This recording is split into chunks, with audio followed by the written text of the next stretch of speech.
Yes, now, and welcome back to episode 98 of the Top Loaded podcast. And yet again, this episode is powered to you by Third Down Dispatch's #1 spot for card supplies, custom card stands, and great preparation kits.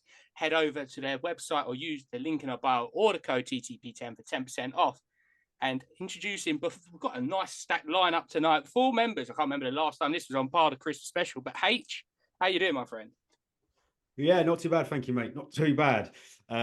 Still a bit upset, obviously, with the news about Gunther Steiner in the week. But, you know, one of those things, we live and we learn. But apart from that, apart from my distraught evening after that was announced, I'm not doing too badly, mate. How are you? Yeah, not too bad. Maybe a certain card of the rainbow is going to appear now for maybe $2.99 now. He's I'm hoping it's a blessing in disguise. I really am. And before we introduce the man who's founded and hosts the Southampton Card Show, we have brought his hype man along. Obviously, everyone knows him, this certain person, for the legendary spin wheels on Instagram and obviously on whatnot as well.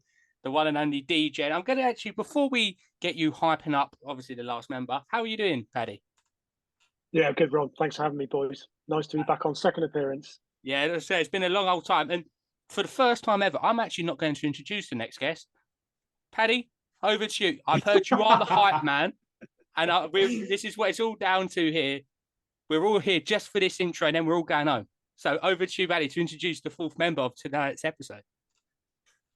Part-time educator, part-time sailor, part-time kaboom collector, the curator of the greatest fusion PC in the world, and we have it on good knowledge he's about to take PSA to court. It's Cardsails. Evening, gents. Evening. Oh, that is brilliant. But that is literally, I think I might retire at this time. I'm going to sign the rights over it. That is the intro. That is the one. God, need to get a bit better with these intros for me, mate. Look at that. I'm taking He's at the benchmark. I'm taking every Monday night off now. I'm just going to get Paddy to do a quick intro for everyone. It's going to be fantastic. But like we say, Martin, thanks for obviously joining us yet again. And how's everything been with you? Yeah, really good, really good. I've been down in Barcelona for the last few weeks, so I've been separated from my card cases, which has been really more traumatic than I thought it was going to be. But there's certain websites that have kept me entertained from about 8 a.m. till 10 p.m. Most days whilst I'm at work. So yeah, all good, all good. Yeah. As I say, it's probably a completely different website to most people watching or thinking about, but obviously it's a certain one which is very interesting. Like we say, obviously, last time you was on, it was just before the last, for obviously the maiden voyage, as you so to speak, in the Southampton Card Show. So just briefly, how did you find that first one go down? Because obviously it's a learning experience really, as well as obviously being that debut show, which you don't know what to expect or however it plays out. Yeah, it was a blur. It really was. I've heard you talking with Harry from the London show, and you know the day or the weekend really starts, and then suddenly you're waking up on Sunday morning, absolutely exhausted. Just had the best time it possibly could have been. It was a little bit of a shame because we did have train strikes on, so I know there was a fair few people who wanted to come down who weren't able to, but you know, I try and create. The vendors are all good people. Thankfully, everyone who turns up are all really good people, and it was just a really good day for the community as well. Which is my aim with it. I don't want to be anything more really than a really good community day, talking about cards and everything else that goes with it. As I said, there was a lot of talk. I've always find it with card shows is, you know, when it's been a good one by the amount of people just talk about it on social media and just through the grapevine. And how did you find it afterwards? Would you quite, like, obviously how it went down, but a lot of people were talking about it, and a lot of people were like, oh, well, we're definitely going to be going to the next one. That must have been a massive, like, plus point for you that people were still talking about it afterwards on how well they thought it went. Yeah, I mean, overwhelmed by all the support that it got, all the kind words that everyone had. You know, I've kind of done a grandfather system for tables. So those who supported the first show got first rejection or first refusal rather on tables for the next show. Obviously, there's a couple of guys who can't turn up. mainly because they're having, or their partners are having babies. But everybody else is snapping up the tables. Still got a few more possible vendor spots. I've increased the number of tables from about 80 to we've got about 94 this time.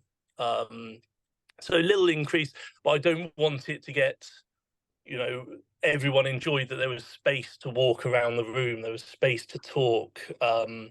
It wasn't jam packed in there, and I don't want it to be like a rat run and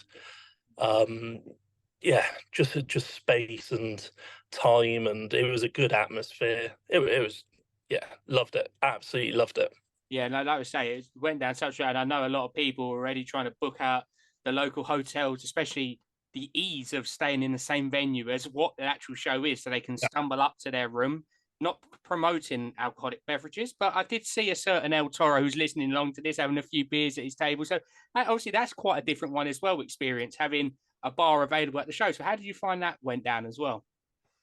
Yeah, I mean, because for vendors, setup starts at 7 a.m. So it was kind of to encourage people to be there on the Friday night. A few people, 5 or 6 different groups went out for dinner and then met back in the hotel lobby, had a couple of drinks there, opened a few boxes, a few trades went down, and then you're just back upstairs into the hotel. It's the same for people who are attending the show. Come on the Friday night, stay, enjoy the Friday night, and then on the Saturday, if you think mid-afternoon, or maybe I'll go up for a snooze for an hour, it's just there. It's just so easy. It's one of the big things that I found with the US shows. The first couple I tried to stay off site because the hotels are a little bit cheaper, but then once you stay in the venue, it's a game changer. Yeah, I think that's what we see a lot, especially I haven't yet experienced an American experience for the card shows, but we see it a lot in videos, and it's the ease of then people, even when it gets to like midnight, whereas if you're staying off-site, you're a bit, I need to go now. Whereas if it's down in the lobby, you see them until they're literally getting kicked out by the police. Sometimes I've seen it, that they're literally holding on to the last second, getting deals in, which just brings it a whole different experience to culture. And yeah, again, it's all about the people at the end of the day, just having a good time.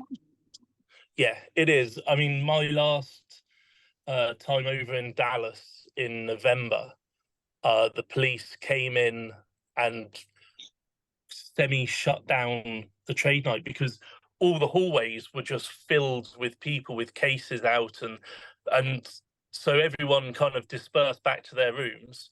Police left, and then everyone just came back down again. It was interesting, but it's such a good day, and I know that I'm the host and I've got a hype man for it as well. But it's just such a warm community day, and it's exactly what I hoped it would be. But yeah, on to the next one.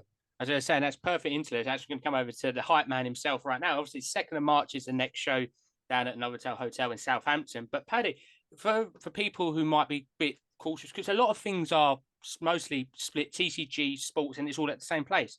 What benefits do you think really is of having that sports-only show in comparison to having a lot more stalls there, but obviously a lot being TCG rather than the sports market? Well, the Degen has got to look after his friends in the TCG community. I can't come after them. But what I can tell you is you're coming to a card show where we have live sport on the TV during the day. So the last game, we actually had the Southampton game. It was an early kickoff. So you've got that in the background. Humongous screen. You can watch that during the show. Then we had the Ryder Cup on, Martin, I think. Ryder Cup. Yeah, and that was a great talking point. And I mean, I've done a lot of card shows in the UK. Loved all of them. But the one that Southampton is set apart because you can chat to people. You can have chats with vendors. It's not packed. You're not elbow to elbow. If you're carrying a case, you're not knocking into people. You can go up to people's tables and have a chat with them. Maybe people you've never met before, who you've just seen on Instagram or talked to on Instagram.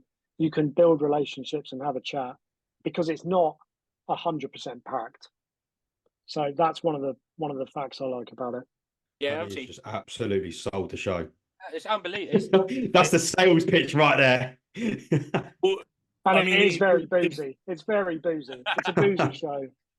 it's not a boozy show. It's a boozy show. But the venue can actually hold 100 more people than I want to have in there. I've actually set the ticket limit at 100 less than capacity to keep that space, to keep that kind of feel of, you know, having time, being able to look through a value box and people not like jumping into a section in front of you kind of thing. I was going to say that's a massive one as well. Is the building the rapport between sellers, breakers, whoever it may be, and obviously come over to UH. That sometimes it shows, but it's always about the people, and I think that's what a lot of people really like about trade shows at other shows is that that's a more personal time where you get to talk to people. So having that option, hey, it's a brilliant one to actually learn for people and also learn what they collect as well, because at the end of the day, you all look out for each other at the end of what they buy and sell anyway.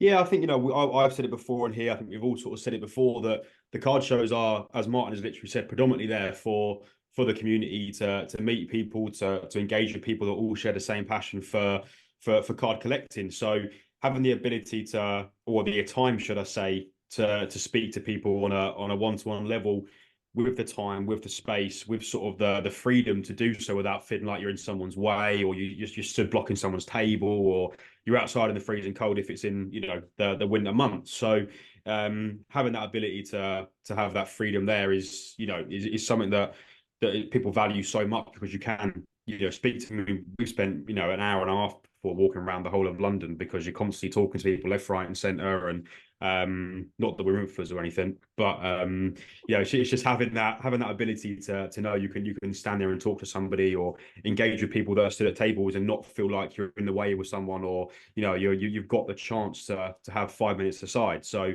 it definitely is sort of one that you treasure, one that I think, you know, personally Martin's thought out very well, in order to sort of bring that more to the forefront. Yeah, I was going to say, and just over to you, Martin. Obviously, when you look back at that first one and now going in, is there anything that you took from the first one that you might have slightly altered for the second show, or any new ideas that? Because obviously it's a learning experience. No doubt, every show there's going to be very slight changes that makes it a slightly different experience. So, is there anything you took from the first one that you wanted to change a little bit, or even bring on forward and just make it a bit bigger? No, it was perfect. No, no, there's one or two things, like in the room at the one end, there's a bar which we were planning on having that open, then some sitting tables in front of it, but they weren't used as much, and then they hadn't got the only thing the hotel kind of let me down on was that they didn't have a bar staff member for a couple of hours in the afternoon. So I said, look, don't worry about opening it. There's the lobby bar if people want to go. It's a 30-meter walk. I mean, it's not like you're hiking to the other side of Southampton. So I have changed the floor plan for the tables is being tweaked. Because if I did put in some more vendor tables, I didn't want to lose that sitting area. So if people want to have a sit down and rip a box from Sports Trading Cards UK, who are like and they're the only wax vendor on the day, the show sponsor, and I kept it again to 3 sponsors. So I'm going on a tangent here. I kept it again to the 3 sponsors of Sports Trading Cards UK, Third Down Displays, your friends, are sponsoring the trade night, and then the grading club are there for all the grading needs. And I've kept it to that again because it's supposed to be about the showcases and the cards. And I had a couple of offers from other companies who probably would have paid more money to be present, but I decided that I wanted to keep it small, it not be not be feel like it's a money grab or anything like that. It's small, 100 tables. I mean, it's not tiny, but yeah, there's little tweaks. There's little tweaks on the layout, but overall, there wasn't that much to change. I don't think. I wanted to keep it simple. I wanted to keep it showcases and value boxes. I didn't want to bring in a lot of big sponsors who'd be taking up half the room and that kind of thing. So yeah, there's tweaks, but not too much. Not really, not that much. I was going to say there was one word that I heard a lot of people saying. I'm going to go over to you about it, see if you would agree with this.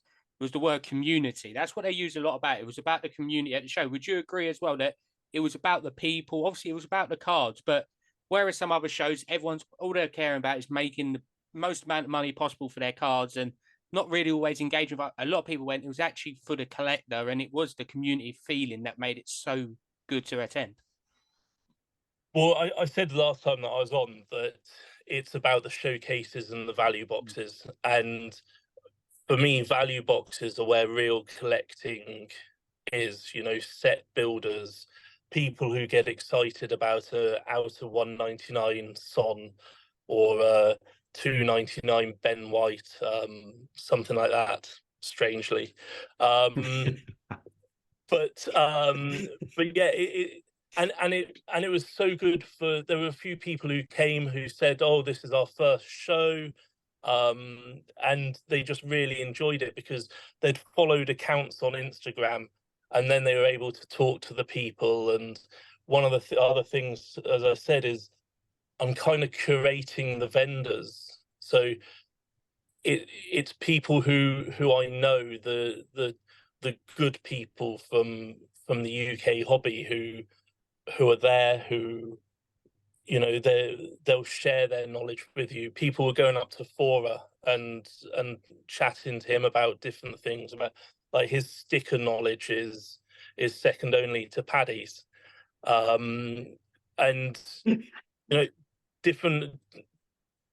everyone was just chatting, and everyone had a really good day, and it sounds like no decent deals were done, but I personally did two of my biggest deals I ever have at a card show. There were guys walking around, Flawless was being traded quite freely. I picked up a Messi auto. You know, there was a lot going on at both ends of the scale. So value boxes to high-end stuff, it's all there. I was going to say, that actually perfectly leads into my next one. I was actually going to go over to Degen and say, what kind of stuff was on offer? Because a lot of people think, especially this, I've been to shows in the past where it's been quite a lot of higher end stuff. And sometimes you walk around and you're like, not really, haven't got the wallet for that. So was it a good mix of not even just low end to high end, but also vintage to modern? And even, is there other stuff available, like women's in comparison? Because some shows you go to, there's just no women's cards available. It was a great mix. So, I mean, I had to my right, I had Sasquatch, who had a mix of football and wrestling. To my left, I had TBH cards, who had like some really big cards in his showcase. And he made quite a lot of money on the day. He had a really good day. Across from me was El Toro with his vintage stuff. Then you had Sports Cards UK. Dan was across there with his vintage. Fora bought mine. What did he bring? 5,000 cards? And then we had sporting cards from Italy. He had some great cards as well. So it was a great mix of stuff. If you're looking for something, you'll find it at Southampton.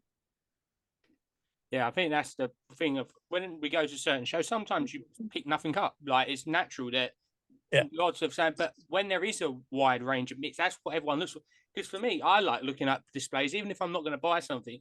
It might judgment. You might see a vintage card, and you're like, "Oh, actually, you know what? I wonder if there's X player in it." And then you go away and you do a bit of research on it, and you find out a lot more. So, obviously, go over to you, H. Obviously, when we walk around shows and even online, it's always great to see that wide range of stuff, because without that, you don't learn about other sets. You don't ask the questions to the people who are selling it, because there could be a card that you've never seen before, but you actually really want to have in your PC? Yeah, definitely. I think it's also regarding, sort of new sets, new releases, seeing some of the first look at some of the, some of the breakers tables, some of the sort of the people that have been in break spots tables that have sort of pulled some of these cards and seen them sort of firsthand. And like you say, along with sort of the wider variety of cards that you see and that you come across, it's always a bonus when there's something you want at a table. But just being able to sort of see, like we've seen kabooms. I know obviously Martin's a big fan of kabooms, and just sort of see the different parallels. Obviously, a lot more, in my opinion, you see a lot more graded now than we probably used to maybe a year and a half ago at shows. So raw graded value, high end. There's usually so much stuff there for absolutely anyone. So yeah, the more variety you've got, the said as Degen said, the likelihood you've got of finding, a card at the show. So yeah, it's good. It's obviously even better a bonus when there's something that you're after, that you PC, that you're looking to collect. So the more variety, the better. And just seeing a whole load of different things, new releases, vintage, graded, non-graded, raw, whatever that may be. Just having everything so accessible right in front of you there makes it all the more worthwhile to attend these shows. I was going to say, obviously, go on. So no, I was just going to say, and also, we've got 2, 3, 4 Formula One vendors. Yeah, beautiful. The NFL, it's not just. Sorry, did that cut out? Yeah. It's not just soccer. It's there really is that mix of sports. So, and it's not one table of Formula One and then that's it for the show. There was like 2 or 3 dedicated Formula One vendors, but then there was a little sprinkling around as well. So it was good. I mean, I had a good walk around, had a look at what everyone had in their cases and that kind of thing. How people price things is up to them, but one thing that's really important is that everyone who vended, who I know that they're fair on their pricing.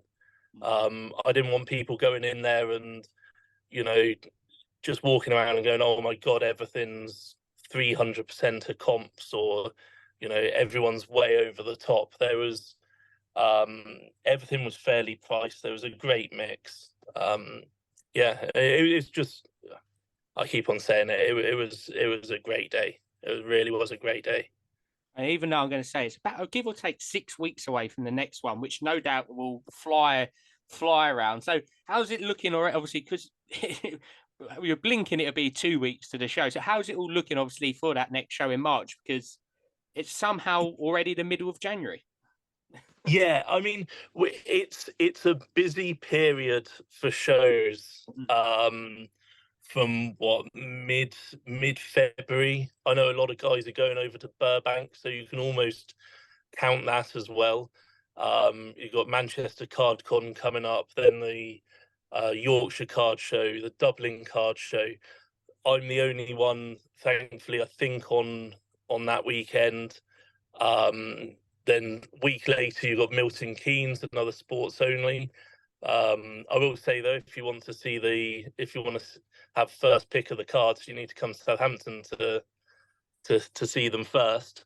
And then it goes on, and then I think it ends with the next London show in May. I mean, it's a busy period.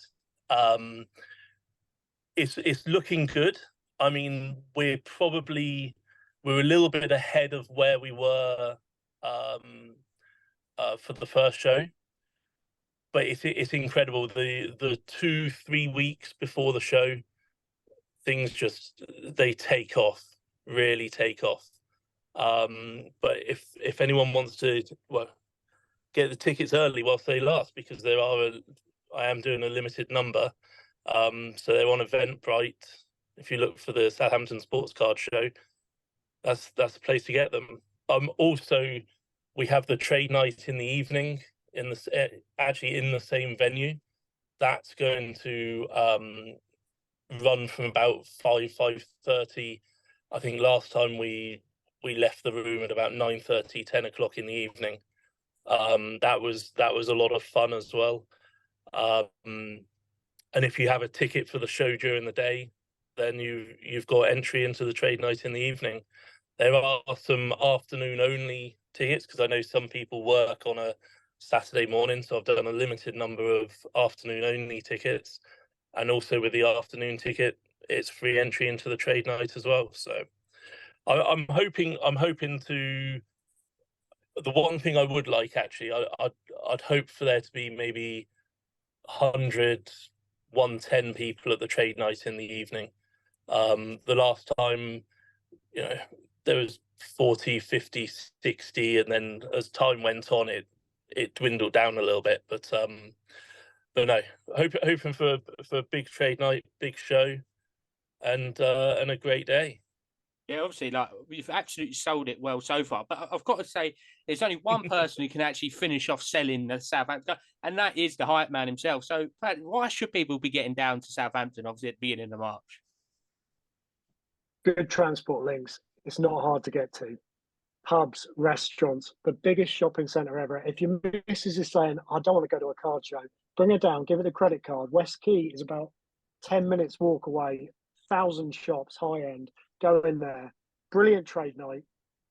Great Cardsails, wait a minute, but it's boozy. It's good fun. Come and watch the sport, buy some cards, dig through some value boxes. There'll be some big showcases there. Come and have fun. You won't regret it.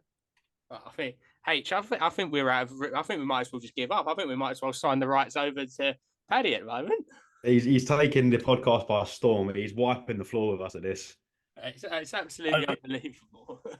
He did mention there the travel links as well, though. I mean, it's an hour and 15 minutes from central London, direct train to Southampton, and then it's a 4-minute walk from the station to the venue. I think it's 4 hours from Manchester. It's it is 15 minutes from International Airport to Southampton Airport Parkway. It's just so easy to access, and then again the train station is virtually on the door of the venue. 3-4 minute walk and you're already looking at cards. It's perfect.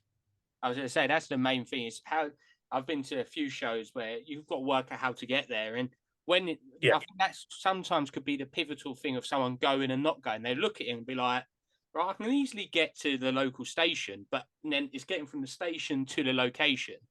And like you say, that one's so easy that people be like, well, it's a bit of a no-brainer. I know I can get there easy, and it's only a 5-minute walk, which is then perfect for afterwards when you are leaving, whether it's the next day or that after the trade night, that the station's right next door and you don't have to be getting cabs or wandering along for a while. It's just perfect. Yeah, the last train back up to London is just after 11 o'clock in the evening. So, you can come down early morning or stay in the hotel the night before and enjoy your night there. Have a great day, stay at the card show, and then 11 on the train back up to London, to Bristol, to wherever you're going. Southampton's a real central station, so there's no excuse. Travel arrangements is not a reason for not attending, in my view. No, that's what I'm saying. I think it's going to be a very popular show, and especially like you say, everyone, if you haven't got the tickets, I would definitely suggest heading over to Eventbrite now because they will sell out. It's not a case of when they sell out. It's literally going to be very soon because, like you say, there's card show seasons rolling in. Once one show is and people go, oh, it's card show season, they will then look at every single one they can do and they'll just book them. Even if it's 6 weeks before, like this weekend, or I think it's the 27th, I believe, that Manchester CardCon's on. That's when people start booking up a lot of card shows because you get the fear of missing out on one and they don't want to miss out on the rest. So would you literally, it is a case of, if you know you can make it, book it. Yeah, no, absolutely. And also, I mean, the hotel's got a 240 spot car park as well if you're driving down. Okay, if that fills up, then there's the West Quay car park, which is 5-6 minute walk away. I think it's £7 for a day. in there. So it is selling out. It's gonna be a great day, and yeah, the next 6 weeks are just gonna absolutely fly by. It's gonna be crazy. Yeah, like I was saying, it's not too far after the payday for end of February as well. So it's not one of them where it's in the middle of the month and you've got to tactically plan it. It's a nice and early show, so only about a week or so after that payday as well. That's not by mistake. like we say, I will obviously the link is in the description underneath for the Southampton Card Show, and in the bio it's everything about ticket information. So I do suggest, if you're not following already, go and follow it, but also check out the ticket. But the people would hate me if I didn't get an update on the PC, and especially them fusions, because I remember you was rattling them off the last time you was in here, and I think it put an extra 45 minutes on the episode near enough by just how many you have. So has there been any more additions into that lovely Fusion PC? There's been a couple. I've completed the Messies now, which is a big one. I've got all of those in a PSA 10. The pink red, which is the lowest numbered I'm going to, I've actually accumulated 2 of those now. I've got 4 of the Ronaldo pink reds, which apparently that was PSA 10 was a pop 4, and I had 4 of them. I'm getting. I bought another Jude pink red last night. The numbers are going down. It's the strange ones that I'm kind of struggling on a little bit. Julio Cesar, out of 45, the blue red. There's a Wesley Schneider orange red, which is non-numbered. There's a few, and I think the most difficult one that I'll find to try and find will be the Trent Alexander-Arnold, the pink red for that. So if anyone's got that and would like to help me finish this set, but I went off. I was just trying to finish the set at one point, and now I've just started trying to collect them all again. Not wanting to sound like a Pokemon advert, but yeah, and people say, "Oh, you want to collect? You want to build the set?" And I'm like, "No, I want to collect them all, like 45 of the out of 45s for each player. That's my end game." But it's coming along. I think I've got about 12. I've got a few that are just placeholders, and I'll have to upgrade the 9s for PSA 10s. But yeah, stay tuned to Cardsails on IG, because when I'm back in a couple of weeks' time, I'm probably going to be putting the display shelves up and start filling those, which is really exciting. I was going to say, I always just watch the different stories. Probably, there's another one, there's another, and then I know for every one that goes up on the story, there's another 5 that's been purchased not on the story. But obviously, obviously, it's not just fusions. People actually might think it's just fusions, but there's been some other really top class pickups as well that you've been sharing, which have definitely caught the eye of most collectors. Yeah, there's been a few bits. I picked up that Maradona auto a couple of days ago. And it's I can't be 100%, but I believe it's his only one where he's in a Boca Juniors shirt. So the from 2016 Don Russ out of 10, so it's gold die cut, and then I've got the Barcelona out of 25 to match, and that's already in a PSA 10. I've been picking up, growing up, because Bournemouth, my hometown team, weren't in the Premier League. Spurs were actually the team that I followed in the Premier. Now Bournemouth are up there. I can let the true colours fly. Best team on the South Coast. Which Paddy won't be happy about that. But yeah, so I've been picking up a lot of bits of Solanke, and Lewis Cook is another one that's developed into a PC. I've been picking up a few.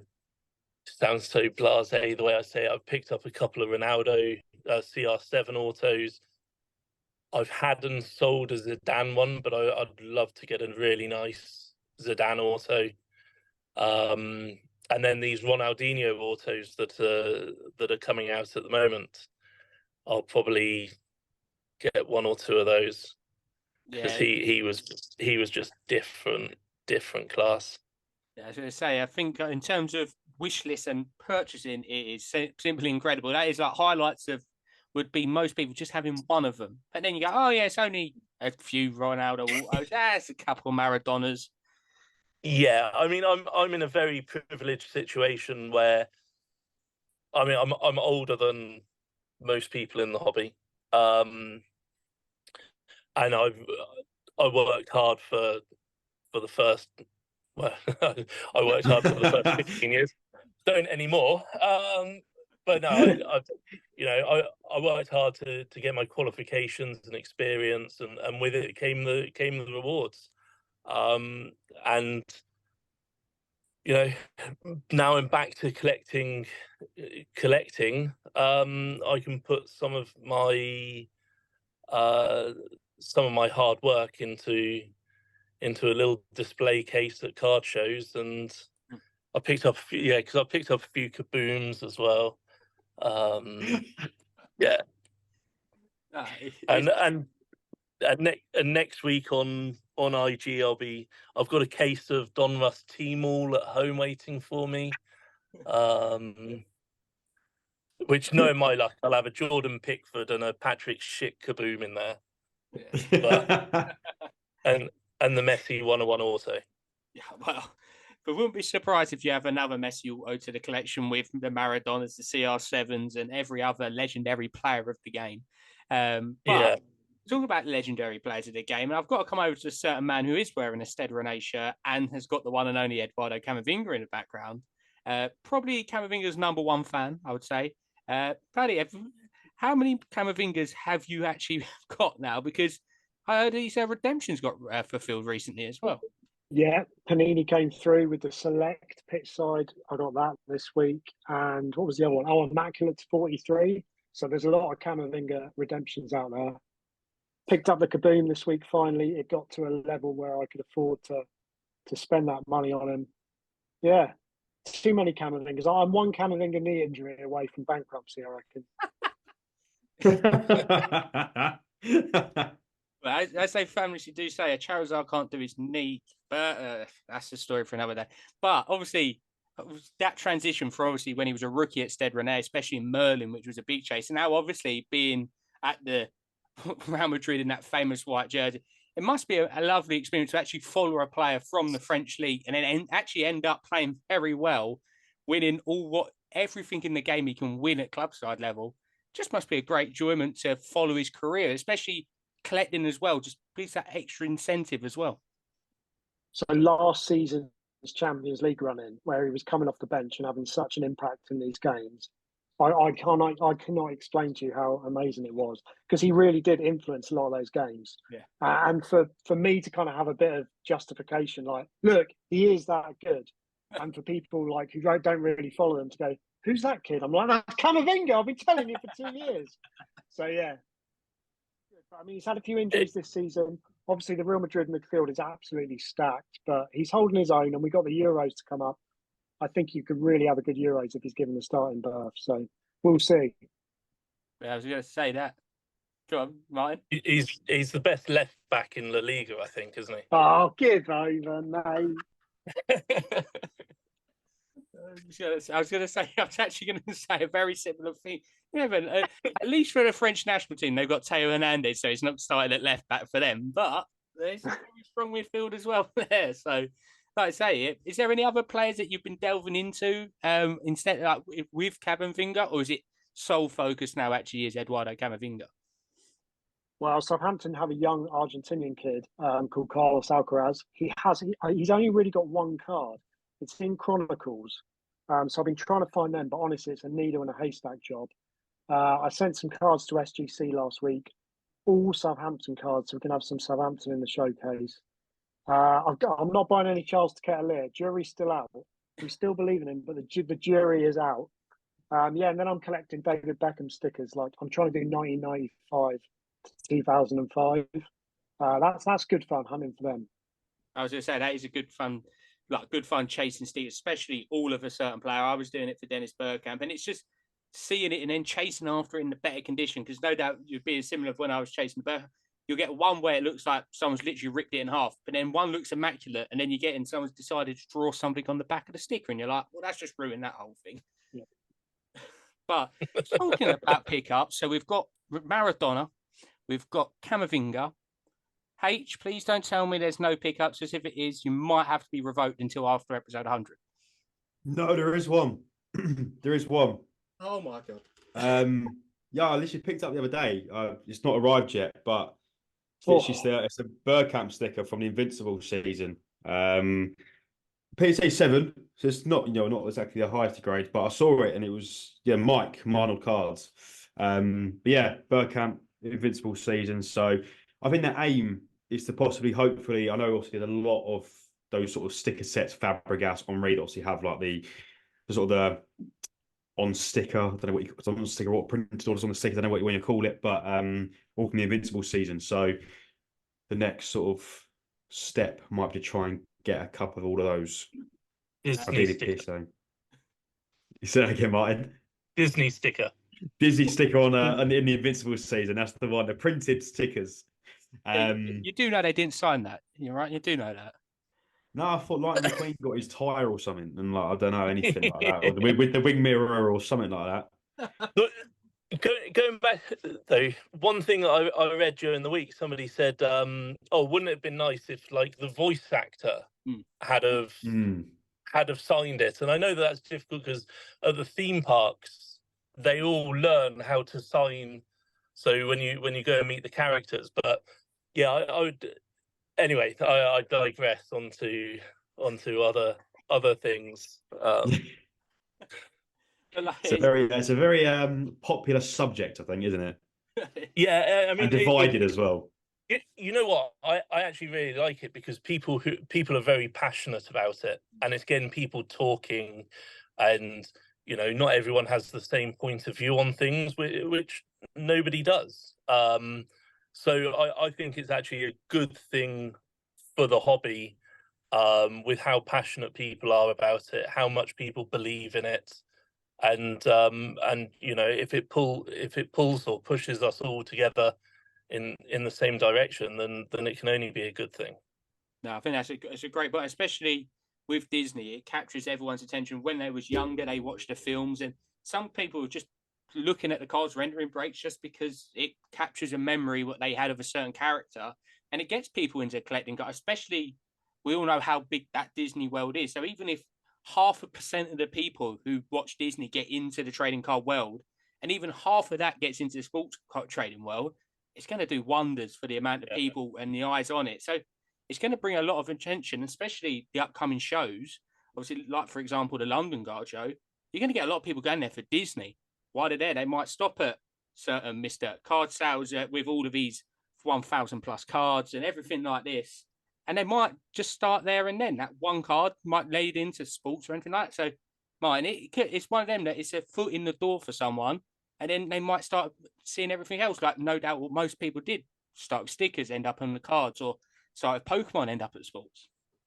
No, absolutely. I mean, I've been quite open in my wondering how it's going to hold up long term, but the execution of the set and the release and the hype which has come around with it, and it was released, let's be honest, at the perfect time when there were no soccer releases anyway at the time, and it was so well executed, and hopefully that's what Fanatics and Topps keep on doing with other things. I mean, who's to say with like Luke Littler now being the darts phenom that we don't get a darts chrome, or Ronnie winning his Masters the other night that we don't get a snooker chrome or something like that. I mean, the market is so huge, and I think that although I run a sports card only show, that's because the demand was there for it. But it doesn't mean that, you know, mixed shows can't go really from strength to strength. And you know, if you collect TCG, well, fantastic. I mean, nobody can look down on you for doing that. Same as if you collect sports, you know. So I think that the little bit of animosity that possibly has been around is something that Southampton's going to try and do without, because it's a community day, and bring it all back round to Southampton, I guess. Yeah, absolutely perfectly done. But obviously, I've got to complete the full house of actually having some pickups as well. And I think everyone gets a bit bored now when I say, "Oh, it's women's card pickups," because that's all I pick up nowadays. But did hit some few nice cards in breaks and personal boxes. So I hit a Jean Stottier to 75 rookie, a nice Lauren James also to 150, then an Olga Colmona to 25, obviously the winning goal scorer against England World Cup, and then hit a lovely Vitalis Galazzo gold to 50. So that was a successful weekend. Everyone's got pickups, and look, this is unbelievable market. And this, as he appears from a blaster, which I did actually hit the Galazzo Vitalis out of to 50. So that's all the pickups done. But obviously, it's been a massive enjoyment actually having everyone on. And obviously the final closing words before we go to the host of the show himself.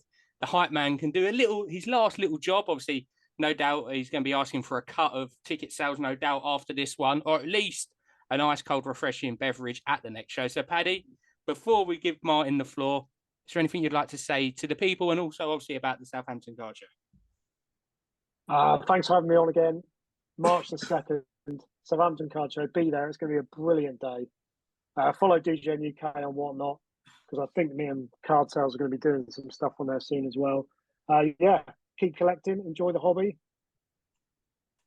Yeah, I was going to say, it's absolutely brilliant words, and all the links below. So if you're on the Instagram post, YouTube, wherever you want to have the podcast, but especially on Instagram, if you follow below, see DJ and be under there, hit that little follow on it, and then also go over to whatnot as well. But Martin, I was going to say, you can take the floor here, but it's a hard act to follow. Yeah, I know. This is why he's the best in the biz. He really is. Yeah, March 2nd. It's going to be another. It's shaping up to be another really, really good show. It's cards, value boxes, showcases, the community, the people who make it, and you know we're nothing without the other people who are in the card community. And yeah, come on down. If it's your first show, if it's your 100th show, it's just such a good day. Yeah, fantastic. And obviously, obviously got to let you have a little say as well at the end. We can't just go out without saying hello, you saying a nice little bye. So any other messages for the people? Because this is a very hard act to follow it. I might just give up after your speech. I was about to say, I think I'm like third in the pecking order at this point. We've done sort of the end speeches, but no, I think we sort of can't have said any more positive news about Southampton. I think I myself, definitely am going to try and get down to the show. Obviously missed out on the first one, so definitely don't want to miss out on the second. But it's set to be a fantastic show again. Obviously Martin and Paddy definitely put it up in good light. So yeah, massively looking forward to it. And as we've said, thank you very much both of you for coming on. And yeah, roll on Southampton. Like I say, all the links will be down below. We recommend then to get your tickets as soon as possible before it sells out. And obviously, when you're there, have a great time as well. Literally just speak to people. And that's the number one thing. Just talk to people. That's how you learn so much more about the hobby. Get to know people as well. Because I've done it before where you start talking to someone, you realise you live 15 minutes down the road from them. And then you end up just meeting up other times, getting some deals done, having a drink and everything like that. So just get to know the community. And then you'll see each other at other shows. Might say, you know what, I'll travel down with you. And that's the whole thing about the community experience, is to get to know everyone.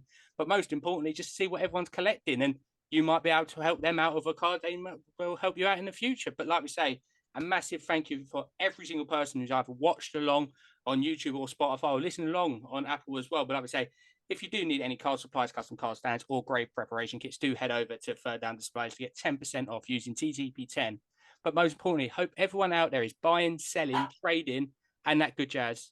And happy hobbying. And good night.